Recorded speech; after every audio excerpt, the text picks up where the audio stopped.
Just going to wait a few more moments until our start time, technically at 1 p.m. So stand by, and we'll start the session right at 1.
All right, well, we'll go ahead and get started. Thank you all so much for joining us. This will be the first webinar in a series that we'll be hosting and presenting over about the next 18-month period. So we hope that everyone will be able to join us, and that we will have new users logging on and joining us as we move forward. So for all of you sort of new users and those who are joining us here early on, we really appreciate it, and we hope you enjoy the session, and we look forward to further sort of collaboration and working with you via the Education Connections website, which we'll get into as we go through the presentation today. So welcome to today's webinar session. This is the first of our regular series of webinars on the topic of supporting teachers' implementation of the Common Core State Standards, or CCSS, which is also sometimes called the Core. These are specifically for the support of teachers of students who are learning English or English learners. Each of these webinars will begin with an introduction and overview by members of the Education Connections staff, followed by a presentation by a guest presenter. And today we are pleased to welcome Dr. Diane Staehr Fenner, who is joining us as today's expert. So our presenter, Dr. Diane Staehr Fenner, holds a Ph.D. in Multilingual and Multicultural Education from George Mason University with an emphasis on literacy. She currently runs a small business, DSF Consulting, building on a decade of experience as an ESOL teacher and administrator in Fairfax County Public Schools in Virginia. Her many other accomplishments include writing a weekly blog for Colorín Colorado, focused on the implementation of the Common Core State Standards for English learners, and Dr. Fenner has recently authored the book Advocating for English Learners, a Guide for Educators.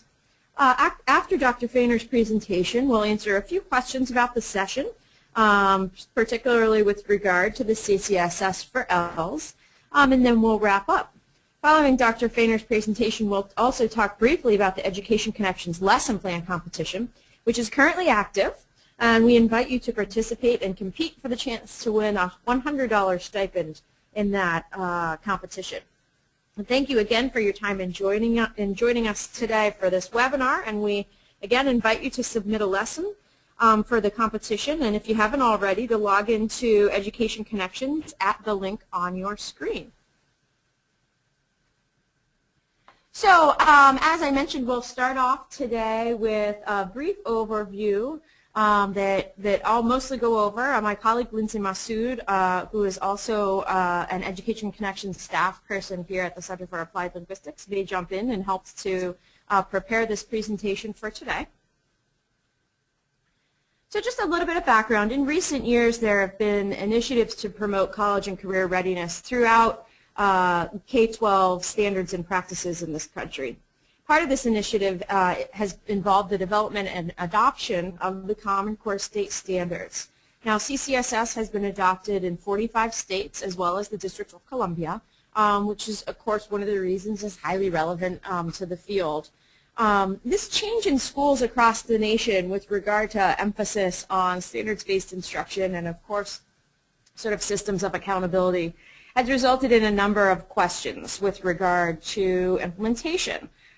These have to do with the standards themselves, as well as how do teachers best implement these standards with students. And our real concern today, and in terms of sort of our positionality within the field, involves, as we've mentioned, linguistically diverse students, language minority students, emergent bilingual English language learning students. So among English learners, we know there's great diversity, and because of this type of diversity, instruction to meet the CCSS for emergent bilinguals should be differentiated by language, content, and other dimensions that reflect students' individual profiles. This process begins with teachers getting to know the backgrounds of students, their experiences, motivations, and interests. That's one of the reasons that we feel like today what Dr. Fenner is going to talk to us about, which really cuts to the core of this issue of supporting English learners through advocacy, is a really central sort of piece of approaching instruction for ELLs within sort of the construct of the CCSS implementation and the standards-based instruction movement. So again, here we have a map, as I just mentioned, of the states that have adopted the CCSS. As we see, almost all the states in the country so far have adopted the core at the for instruction at the K-12 level.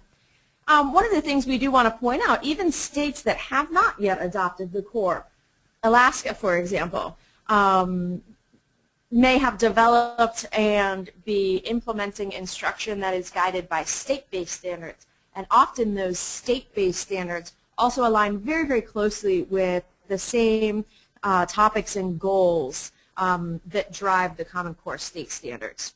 So just quickly, what I'd like to do before we move on to Diane's presentation more specifically is talk about the Common Core for English learners. The field has discussed various shifts associated with the implementation of the CCSS. Of these shifts, several have even more significant implications for ELLs because of greater emphasis on language and literacy across content instruction, as well as the emphasis on speaking, listening, reading, and writing, or our sort of four language domains in association with content learning. So the CCSS requires that teachers integrate, as we mentioned, all four of these language skills into content instruction. Therefore, a math teacher, for example, may deliver math content using specific words backed up by mathematical concepts, such as the word root, or, quote, estimate, or comparative phrases, such as more or less, or fewer than, as used in persuasive texts. Integrating language and content provides students with authentic reasons to communicate. For example, a student might need to explain to a partner how to solve a word problem, persuade the class that a particular bridge is the best possible model, or describe a favorite part of a book in a letter to the author. The CCSS also requires more use of informational texts, such as biographies or texts explaining specific, scientific phenomena, which have specific academic language features. Therefore, students may learn procedural terms, such as measure and pour, or sequencing terms, such as first, next, and following, as used in texts explaining the steps of a lab experiment. Again, students can be asked to work in groups and collaborate on a lab experiment and then explain their experiment step by step to the classroom.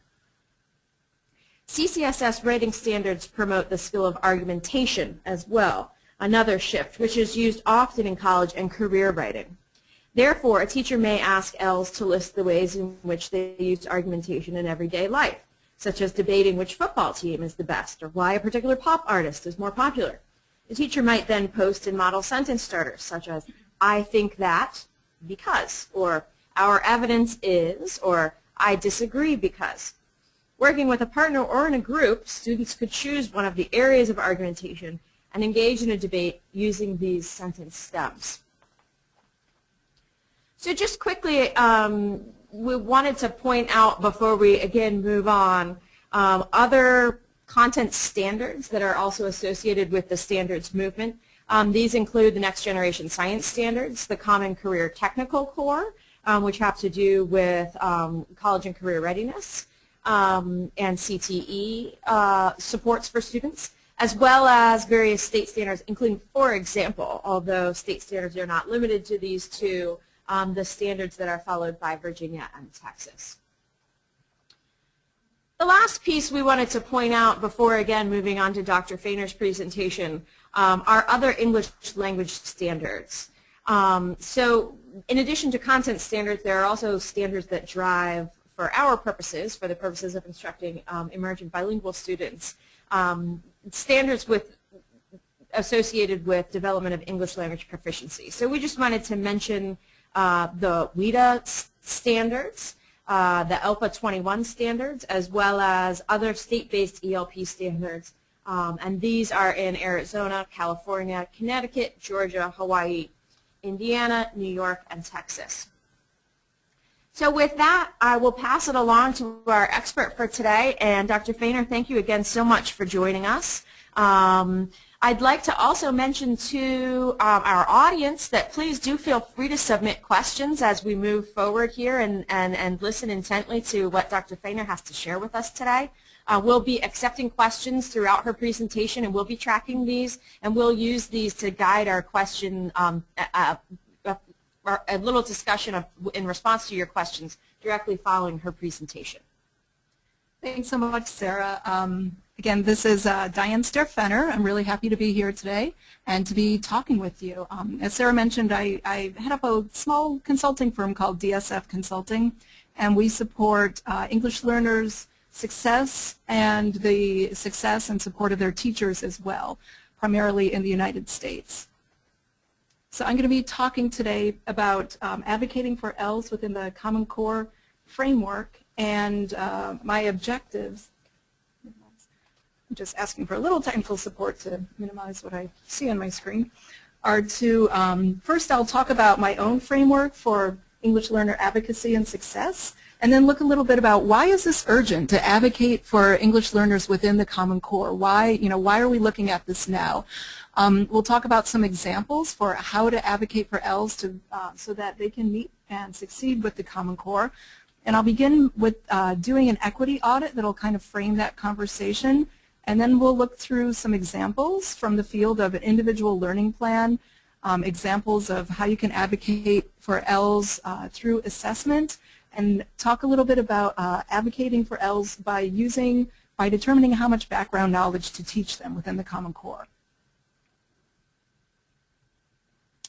And I'm not able to advance my slide. So you just bear with me for just a second.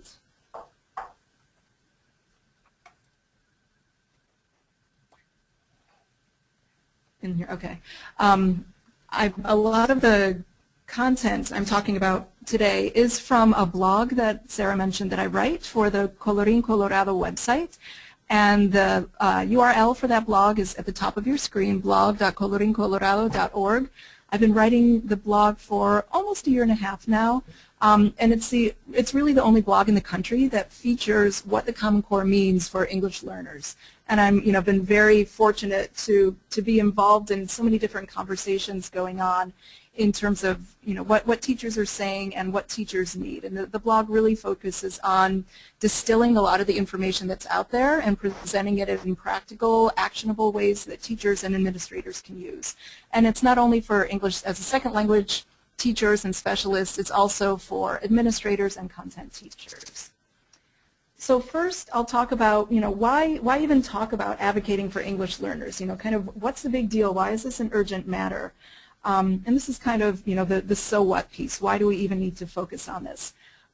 Many of us, and speaking from my own experience as a classroom teacher, I found that it was such just kind of an unspoken truth in terms of what I needed to do to be an effective teacher of English learners, that I felt, a lot of times they weren't really getting a fair deal in the classroom context where I first started teaching, and I felt it was kind of up to me to stand up for them and to be able to develop my voice and to collaborate with other teachers to really make sure that teachers were meeting the needs of English learners.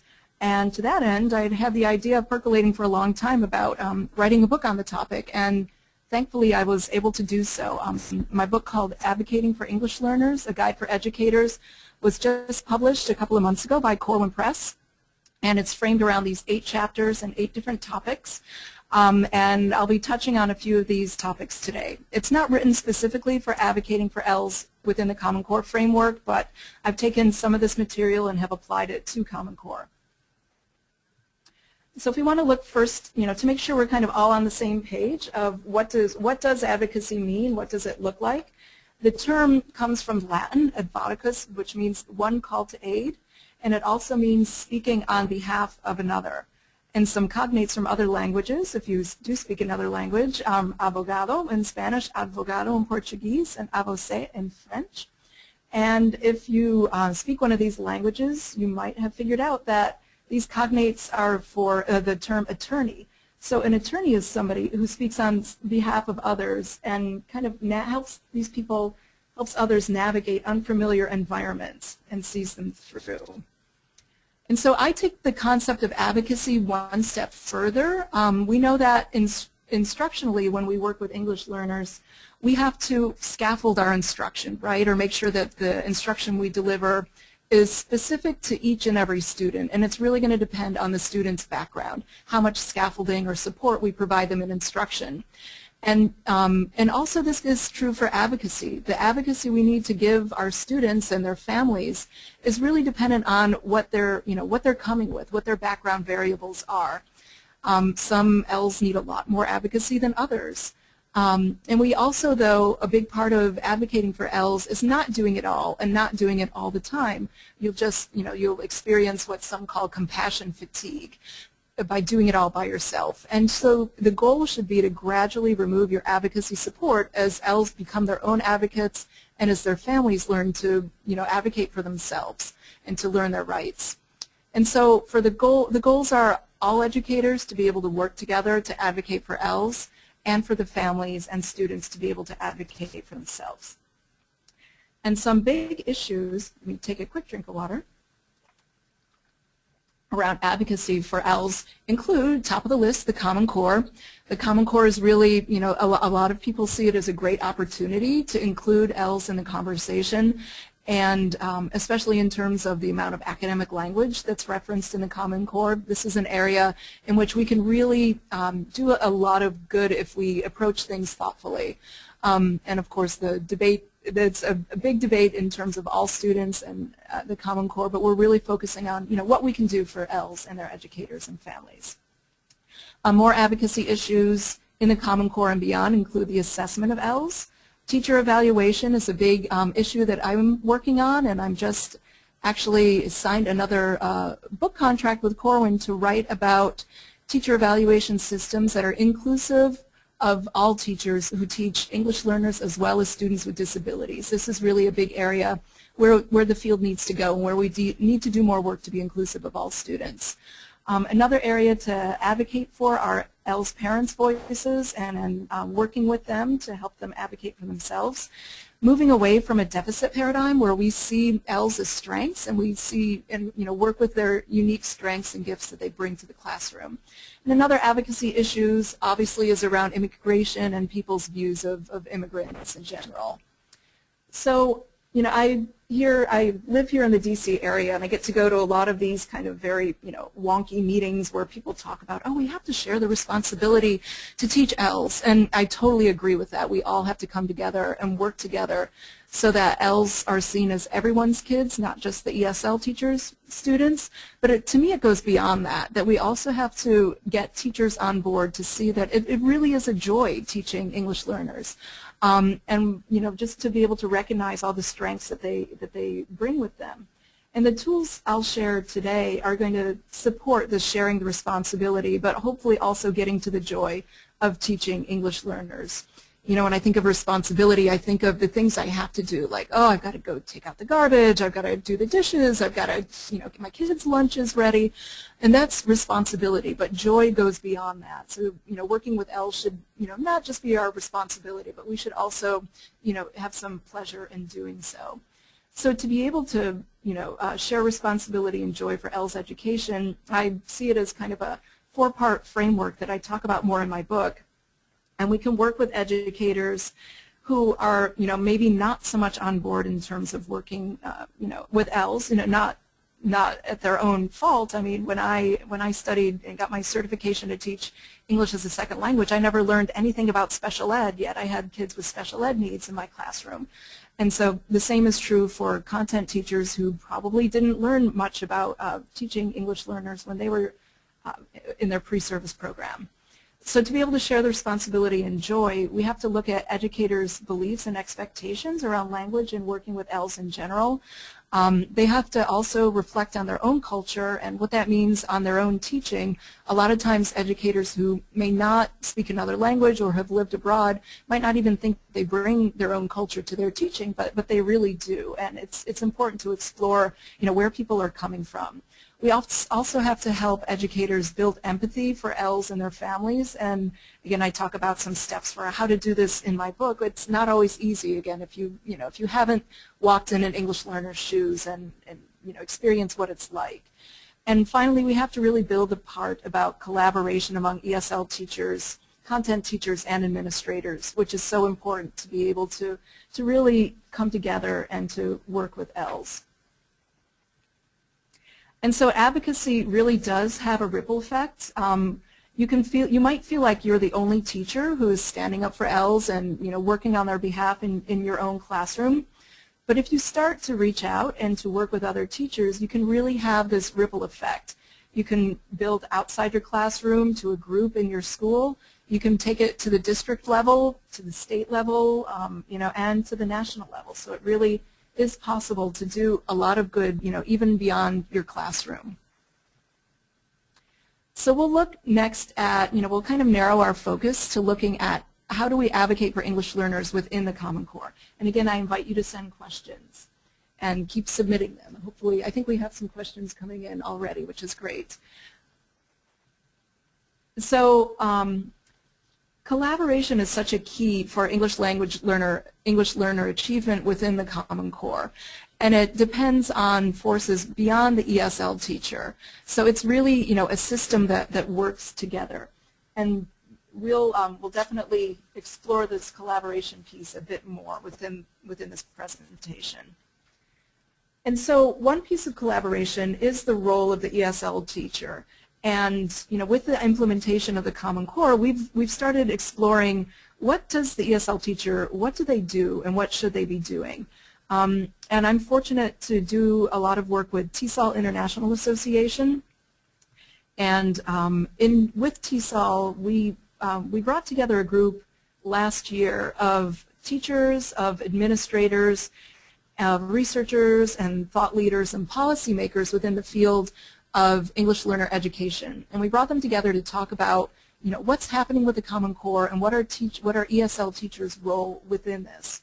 So we framed our discussion around 3 questions, which you can see: what are ESL teachers' current roles in implementing the Common Core? What should ESL teachers' most effective roles be? So looking to the future. And then what are the most promising strategies to actually support ESL teachers as they teach the Common Core? And so it was interesting, the discussion we had. We made sure to let the ESL teachers talk first and the administrators talk, and everybody else had to just listen, and they could ask questions, but it really gave teachers the floor here. And you can go online to find this document as well. It's on the TESOL website for free, the report that we wrote as a result of this convening. And so I won't share kind of where ESL teachers saw themselves as being right now.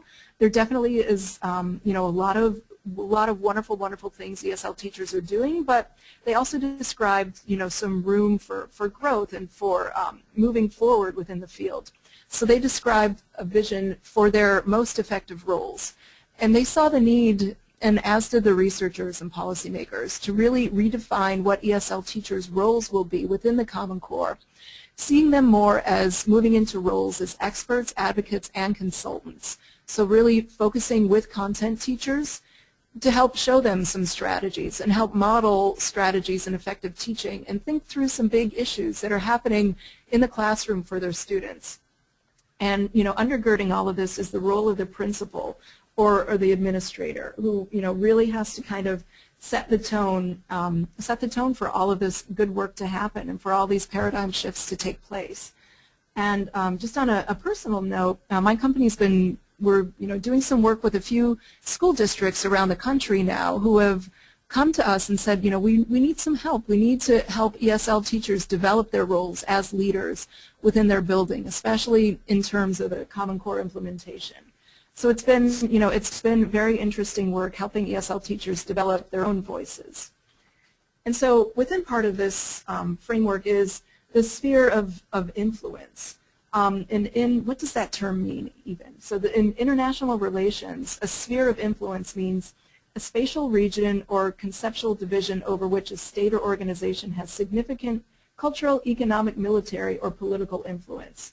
So this also, though, within our own context as classroom teachers, as administrators, maybe as researchers or professional developers, there is a lot of room for what we can do. And you can think of, instead of thinking of, how can I find the energy and voice to push back against a whole society's worth of bias against kids, instead think of, a couple of different questions. What do I have control over in my own environment? And that might be, in the classroom, at the school level, maybe at the district level.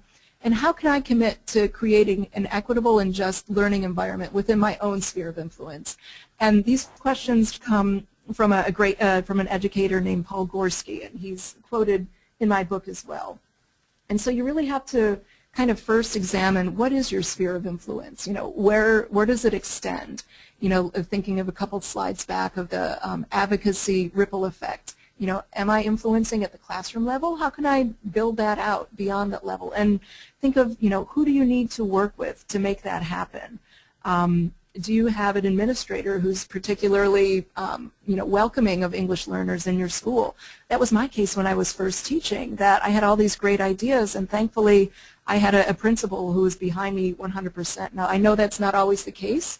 And then if that's not the case, you can kind of think of who's the person who wields the most power that I work with, who's the most amenable to really ensuring English learners can succeed with the Common Core. So we'll look at now some examples of English learner advocacy within the Common Core. And again, keep the questions coming. So first, there's so many areas that we can advocate for within the Common Core, but you've got to first figure it out, what can I really do? How can I advocate and support ELs within this new framework? And again, the Common Core is not only happening in isolation, it's usually happening also in tandem with new teacher evaluation systems and new assessment systems. And so, I definitely recognize that many things are going on at once. So there's a lot of considerations on the impact of the Common Core at different levels, in the classroom level, the district, the state, and even the national level. And so first you have to think of, well, what's your existing English learner programming? What kind of models are you using? Are you using a bilingual model? Are you pulling out, is it an inclusive model where ESL teachers are, co-teaching in the classroom? So that's, definitely one thing to think about. And some frustrations I hear quite often is that educators whose districts haven't really made English learner a success a priority up until now, they're now really concerned about English learners meeting these new very rigorous standards. And so these are concerns that are definitely playing out across the country, which is why this initiative through the Center for Applied Linguistics is such a great start to help bring educators together around these topics. So let's look first at an equity audit for the Common Core for English learners. And this comes from, I adapted this from a book called Leading Academic Achievement for English Language Learners, A Guide for Principals, which came out in 2011 from Alfred and Nino. And so I took their equity audit and I adapted it for English learners in the Common Core. And actually some very wonderful authors, Maria Dove and Andrea Honigsfeld, are using this framework as part of their new upcoming book on the Common Core. Another one that they're doing in their series, but this one's for administrators. So to help educators prioritize so many different aspects of the Common Core, I created this table and I shared it with some teachers and administrators at the Georgia TESOL conference and the New York State or NICE TESOL conference this fall. And they found it, to be very useful. So, it's a collaborative tool designed to kind of foster some conversations and brainstorm appropriate actions for educators. And a lot of these topics we'll be discussing today, later on in the presentation. And many of these topics I also write about on the Colorín Colorado blog. So if you're interested on some strategies around these considerations, definitely refer to the blog. A few considerations are what's the role of the ESL teacher and some questions to ask there. So we just highlighted that earlier. In terms of instructional materials and curriculum, are Common Core-based materials and curriculum appropriate for English learners? And just on a side note, I've been working with the New York State Department of Education through their Regents Research Fund to scaffold New York's curriculum that they've already developed or are developing in English language arts and math in preschool through 12th grade for English learners. And it's been very interesting to work with them to be able to help make their instructional materials and curriculum more friendly to English learners. Does professional development focus on preparing all teachers to implement the Common Core for English learners? Think about, to what degree does professional development that's offered in your schools and districts really focus on the needs of English learners? What are their unique needs in this area? And what about assessment? Are teachers aware of the demands of Common Core assessments for ELs, and do they adjust instruction appropriately? How are parents of ELs being involved in these conversations? Do they understand fully what the Common Core mean and what are the implications of the Common Core in their assessments? Have they received this information in their first language in a form they can understand? And teacher evaluation. Is teacher evaluation for all teachers inclusive of ELs in terms of them accessing the Common Core? So we'll look at 3 areas from the equity audit. The first, and I'll show you some strategies and some examples for advocating for ELs. And the first is developing an individual learning plan. And I often compare our field of English learner education to the field of special education for special needs students. And the IEP really guides what happens to special ed kids, and it's the law that each kid has to have a plan. Each special education student who's been identified with a disability needs a plan for their instruction. Well, that's not usually the case for English learners. It usually happens on a district-by-district basis, but I really advocate for creating an individual learning plan that guides what each English learner will need to learn. And it's a great way to bring together educators, in the classroom level and at the school building level to sit down and talk about what are the demands of the Common Core at each English learner's grade level, and look at the EL's background variables. How literate are they in the first language? Have they missed any schooling? How long have they been an English learner? What's their level of English proficiency? And you can then just look at some considerations in planning instruction around some of these considerations. And this is just a sample. You could create your own learning plan, based on what your district needs and what your school needs are. You can also look at what English language proficiency or development standards guide instruction. Which state are you in? Are you a WIDA state? Are you an ELPA 21 state? Are you, do you have your own ELD standards? And so you can share the ELD standards with content teachers they might not be so familiar with them. It would be a great opportunity for ESL teachers to share their own expertise and develop their role as advocates and consultants and experts in the Common Core implementation. What does assessment look like? Which English language proficiency or development assessment do they have to take? And what do the scores mean? And how can you use the scores to set learning objectives for students?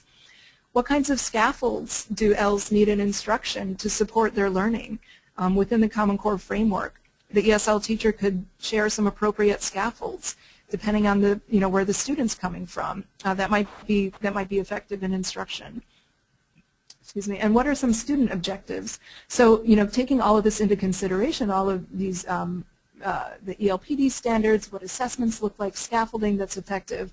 You can think about which kind of objectives you should set for students in the content areas and what kind of scaffolding and support you'll need to give.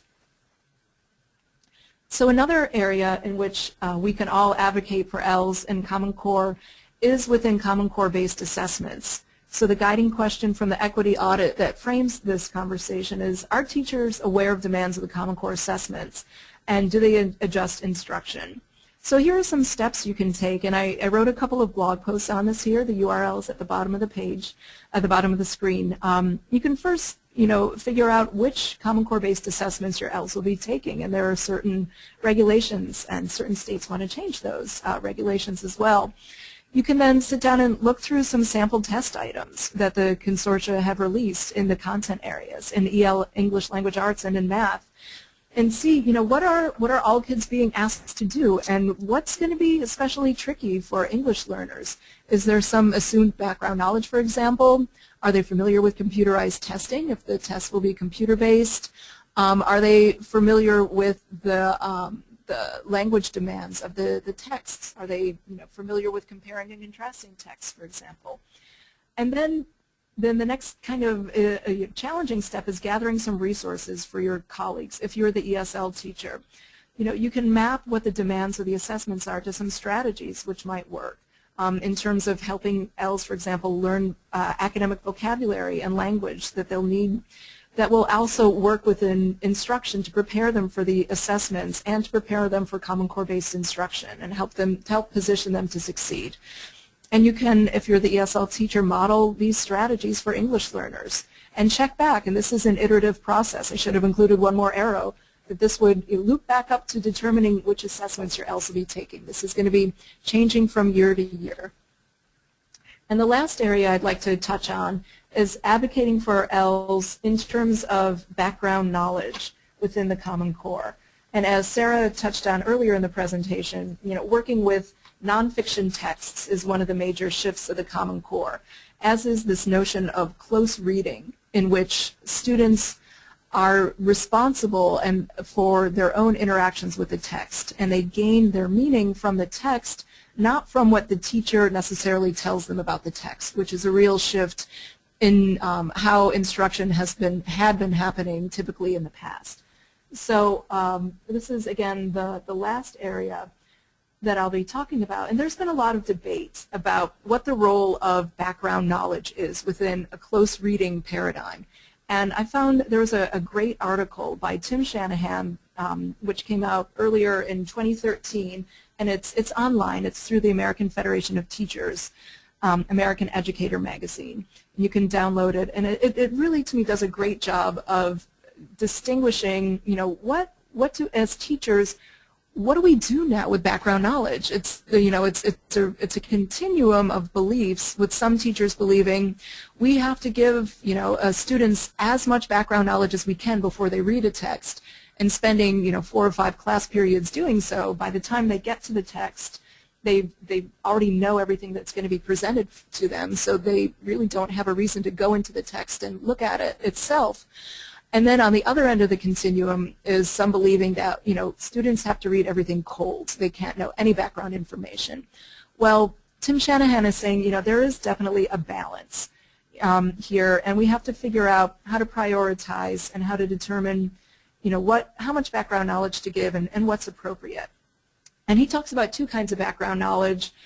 Providing background knowledge, giving students that's necessary for them to be able to comprehend a text, but also activating their existing prior knowledge. So students, might come actually with some background knowledge and prior experience with some of the topics we're going to be talking about. And it might only mean, having them talk about the title and reflecting on what the title means. That might be just enough to activate their prior background knowledge. So in some of my work with Diane August in working with New York State, we've taken Shanahan's article and we've framed it into some questions that I've used to help educators determine how much background knowledge is necessary for English learners in particular. So we'll look at 4 questions, and I have a flow chart that we'll use. Well, I'm going to show you a text next, and we'll think about it in terms of these questions. So we'll think about, do non-English learners have the same background knowledge on this topic? Does the background provide information in place of what the author is going to provide in the text? That is it going to be a spoiler? And if it's a spoiler, you don't want to give them that background knowledge. You want them to find out through the text, but using appropriate scaffolds for English learners, which is a big piece. Is the background knowledge about big issues that will help them make sense of the text? Well, if it is, then Shanahan is saying that you can certainly provide that to them. And is the background knowledge you'd like to provide concise? So could you give it to them maybe in a paragraph, maybe using a visual, instead of spending a few hours of instruction on the background knowledge and not working at the text itself, with the text itself. So next we're going to look at, we won't have time to read the whole thing, a text exemplar. This is from a 7th grade text called What Thawed the Last Ice Age? And it's got a lot of information in it. And you can see that it's talking about 20,000 years ago, great ice sheets. It's talking about what's happening in Asia, Europe, and North America. What's happening with sea levels. They've risen. The freshwater flood filled in North Atlantica and shut down the ocean currents. It's mentioning different areas of the world, such as Antarctica in the southern hemisphere. And as a result, the waters of the Southern Ocean may have begun to release carbon dioxide. And then that carbon dioxide then warmed the globe, melting back the continental ice sheets and ushering in the current climate that enabled humanity to thrive. And then the next paragraph brings us up to speed and says that at least is a story told by a new paper published in Nature on April 5th that reconstructs the end of the last ice age. And I'll just read this last paragraph to you. Researchers examined sediment cores collected from deep beneath the sea and from lakes, as well as the tiny bubbles of ancient air trapped inside ice cores taken from Antarctica, Greenland, and elsewhere. Scientific American is part of Nature Publishing Group. The research suggests that, contrary to some prior findings, CO2 led the prior round of global warming rather than vice versa, just as it continues to do today, thanks to rising emissions of CO2 and other greenhouse gases. Okay, so this is a pretty dense text, and this is meant for 7th graders. And there are many, many ways to scaffold this text and scaffold the content and the language, the academic language found within this text. But I'll walk you through a little bit using the flowchart from the questions before of figuring out what background knowledge could I teach my L's around this text. So here are the considerations again, but mapped as a flowchart in terms of what you could teach and what maybe you'd consider not teaching. And maybe it's not as black and white as it is presented here, but it definitely hopefully will help give you a framework and teachers you work with for figuring out what background knowledge to teach. So I took a few areas of potential background knowledge that I found within the text, which are I could teach the map of the continents, I could give students a text about global warming, I could give them maybe a paragraph on what carbon dioxide is, and I could show them some sample Scientific American magazines. So in the past, maybe this is what I would have done to teach this text to English learners. I would have given them as much background knowledge as possible to help them. But now with the Common Core, we have to look at kind of deeper considerations. And so I just kind of go through, these 4 considerations. And with the map of the continents, I've worked through these, different thoughts, and I'm deciding, yeah, I'm going to teach it. It's quick. It might help the non-ELLs. I say they have background knowledge on the topic, but maybe they don't. Maybe I wasn't the best kid at geography when I was in school, so maybe it would help other students as well. The global warming text, I decided not to do it because it's really too lengthy. It's a whole text. It might take too much time. And they might be able to get at what global warming is through the text. My paragraph on carbon dioxide, yeah, I decided to teach that because it's not in place of what the author is going to provide in the text, and it's short. And the sample Scientific American magazine, I decided no way. It's not. Non-Ls probably don't know what this is. It's not around big issues, and it's definitely not concise. So here's just a quick sample of what a continent map would look like. That would help some students.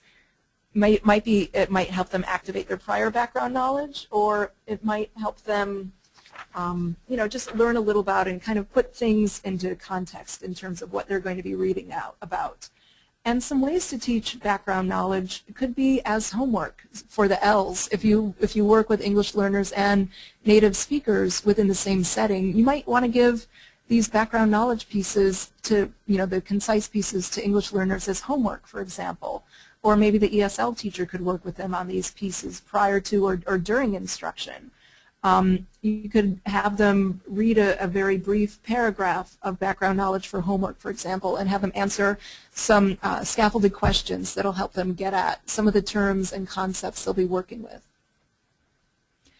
And so I hope some of the issues that I've brought up and the need and the urgency to advocate for ELs within the Common Core has resonated with you on some level at least. And I hope that you'll take some of these ideas to help give you, to help you give some more thought into how you advocate for English learners within your classrooms, schools, and districts. So it really, with all of these initiatives happening at once with Common Core and new English language proficiency standards and new assessments and teacher evaluation, the time has really come for us to start this conversation, and I'm really glad that you are here with me today to join with me. And so here's my information. If you'd like to get in touch with me, I'd be happy to follow up with you via email, and here's my company's website, dsfconsulting.net. And I know we have a few questions, and if I can't get to all of them, feel free to email me with them. And so now I'll turn it back to Sarah, who will lead our questions. Great. Thanks so much again, Diane, for taking the time to provide us with some thoughts and your commentary around this important sort of broad topic of ensuring that, across what we do on a daily basis, we're keeping in mind, again, this sort of central fundamental goal of really advocating for English learners and emergent bilingual students in our classrooms and schools and communities. And so we're really, really thrilled to have this opportunity for Diane to speak on this topic, of course within the context of the CCSS, but keeping in mind that, we consider our roles to really be advocates and supporters of English learners. So we have a range of questions that have come in today, some of them more specific than others, and so some of those specific questions we will hope to answer in spaces on our Education Connection site. So for those of you who are not yet members, we would encourage you to log into the site and create a quick profile. It doesn't take too long, and you'll find a wealth of resources in our resource repository there. Again, you can participate in our monthly lesson plan competitions with opportunity to win a $100 stipend to use at your discretion. And again, we'll try to answer some of these questions there. One in particular, specifically, we can really easily address both here as well as on the site, and that is, could we provide the title of Tim Shanahan's article? And of course we can, and that was published in the American Educator. And the title is Letting the Text Take Center Stage, How the Common Core State Standards Will Transform English Language Arts Instruction. And that was published, again, in the American Educator in fall 2013. And we will go ahead and post that resource on our Education Connection site, and I'm sure for those who might be interested in the link, Diane could also supply you with that information, or you can always email us at Education Connections. Another, I think, piece that might be sort of broadly appropriate for lots of our listeners, of course, this project in particular we're talking about is English learners and emergent bilingual students at the secondary level, so grades 6 through 12. And so someone asked, could we talk about teachers of beginning English learners and the Common Core? And so I didn't know, Diane, do you have any thoughts on English learners who are beginners and how to implement the Common Core for beginning English learners? Yeah, some of the strategies I spoke of definitely will, the scaffolding needs to take place at a much deeper level in terms of scaffolding instruction. And, some of the materials out there right now, some of the resources developed have been more developed for kids at more of the intermediate level. But I know some initiatives are taking place now to develop materials and curriculum that are more inclusive of of English learners and emergent bilinguals at the beginning levels of proficiency. And I do want to recommend a great new book. I wish I had the full title, like I forgot to give you for Tim Shanahan. It's a book on academic language, but for students at the beginning levels of English language proficiency. It's by Debbie Zakarian, Z-A-C-A-R-I-A-N, and it's also published by Corwin Press. That's a great resource for ELs at beginning levels of proficiency. Great, thank you so much. And then another one that I know that we had talked about as we were preparing this presentation earlier. You did have a sample ILP plan, and we didn't have time to get into that, but is there anything you could expand on what we might want to see in a sample ILP or to think about as folks are creating those or addressing their development? Right. I shared on the Colorín Colorado blog, and it didn't show up so well. The visual didn't look so great on our PowerPoint, which is why I didn't include it, was a sample individual learning plan from Manassas City Public Schools in Virginia. And ironically, Virginia has not adopted the Common Core yet. Manassas City, M-A-N-A-S-S-A-S City, they did such a fabulous job of creating their own individual learning plan for English learners.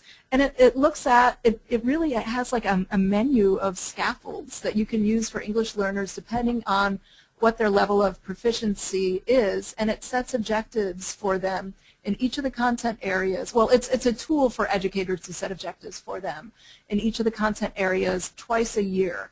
And so it brings educators together, ESL teachers and content teachers and an administrator, to talk about each student on an individual basis and set goals and look at their progress. I've also shared that individual learning plan in the book, the Advocating for English Learners, that I shared, so you can find out more information there as well. Are there other questions? Sure. So what we can also do is we'll post the name of the book that Diane just mentioned and the author's, the title of the book and the author's name on our site, and also if we can, in the space where we're going to archive this webinar. It seems like a lot of our participants are indicating that they have colleagues or other friends, teachers with whom they work who may like to access this. And so what we will have is we will have the webinar along with the audio, sort of the whole package available and archived on our Education Connections site, and that should be available at some point next week for folks to review. And then actually, yeah, Diane and I are both picking up on a question about model units. So this person has, I think Diane and I would agree, aptly pointed out some of the best ones out there, coming, for example, from the team at Understanding Language, in addition to the Colorín Colorado work that was done with teachers in Albuquerque. I would point out that part of the goal of our lesson planning competition is also to help guide and scaffold a collection of model lessons. So a lot of the work that we've seen done, especially by the wonderful folks at Understanding Language, takes sort of a bigger picture, sort of broader approach to implementing the CCSS for ELs. What we'll try to do with this overall Education Connections project is provide actual sort of on the ground, more on the ground oriented resources, and so we'll hope to have model lesson plans, and there's one sample up right now. We have a lesson plan template that we've developed that was designed expressly with the goal of incorporating both CCSS as well as ELP standards. And what we've done with that template that we've developed that's on our website is we have also integrated what we believe to be principles of effective instruction for English learner and emergent bilingual students. So there are a couple of resources, and again, at the end of this project, which will be in about 20 months or so, we will hope to have within our resource repository model lessons that can be used in the classroom. And again, a lot of the Understanding Language work and other work that's been done, we've also compiled in this space which we're calling our resource repository on our Education Connections site. So we would encourage you to visit that site and see if you can find other resources for integration of the CCSS and English learner instruction. Diane, did you want to take a Well, I'll just, yeah, there's also some great resources being developed or that have already been developed. I know that California just recently released a lot of resources around their English language development standards, a lot of curricular materials that we're going to have a guest blogger feature on the Colorín Colorado website.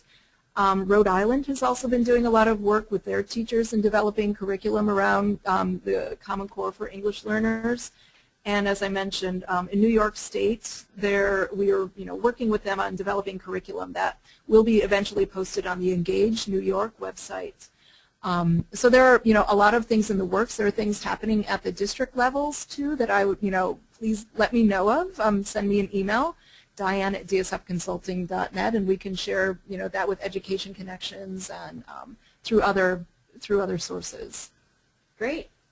We have a couple of questions that have to do with younger students, and actually just several asking about early childhood, which is interesting. And I just would like to point out that this particular work and this discussion was aimed again at secondary level students, so grades 6 through 12. However, we are pooling resources sort of broadly about standards-based instruction, as well as, though targeting CCSS and at the secondary level broadly, we are collecting resources and posting resources on our Education Connections website with regard to all levels. And I would encourage you to also follow some of the recommendations that Diane shared with regard to possible resources around CCSS for the earlier grades and ECE, and Diane wanted to add one thing. And there is, I do have a wonderful colleague. Her name is Karen Nemeth, Nemeth, at Language Castle is her website. She's an expert in early childhood dual language learner education, and she's writing a book that's going to be published this spring about early dual language learners. And I know there are a lot of Common Core connections. So that's going to be published by Caslon Publishing, C-A-S-L-O-N, and that'll be out, I believe, this spring. So be on the lookout for that. Great, great. Thank you so much. And again, any of these questions we would welcome sent to our Education Connections email address, or Diane has invited you to email her. So I just wanted to point out briefly before we, or as we wrap up, I should say, because we do want to make sure we end at 2, that once you have created, and again it doesn't take but more than a few minutes, I think you have to answer just a couple questions, your profile within our Education Connections site. If you go to the courses section, you will find a course that is entitled Lesson Planning, and so we would encourage you to visit that space in order to participate in our lesson planning competition with the opportunity, again, to win a $100 stipend, and these will be monthly competitions. So right now, January's competition is going on, and we'll start back up in February and again in March. So if you miss one month, we invite you to come back for the following month. And so once you do get into that course, the lesson planning course there on our Education Connections platform, we invite you to also, as I mentioned, check out the lesson plan scoring rubric that will be used to assess the lesson plans that are submitted. And then, as I mentioned, we've also created a lesson plan template. Now, it's not required that folks who want to participate use this template. We understand that you are operating within the confines of your school and your district and your state, and so there's great variance across the country. But if you would like to use the template, or you think it might be valuable, again, it was designed with 3 main sort of ideas in mind. One being the CCSS, a second having to do with the need to incorporate English language proficiency standards and guidelines, and thirdly, what we believe and Cal has outlined as principles of effective instruction for English learners and emergent bilingual students. So we invite you to take advantage of those resources as well as others that are available through our resource repository section of the Education Connections site. Thank you again so much for your time and participating. in this, our first Education Connections webinar. We're just ecstatic to have had Diane, Dr. Fenner, join us for today. We invite you to, again, visit Education Connections, and here is the link for those of you who need to get in and have not already.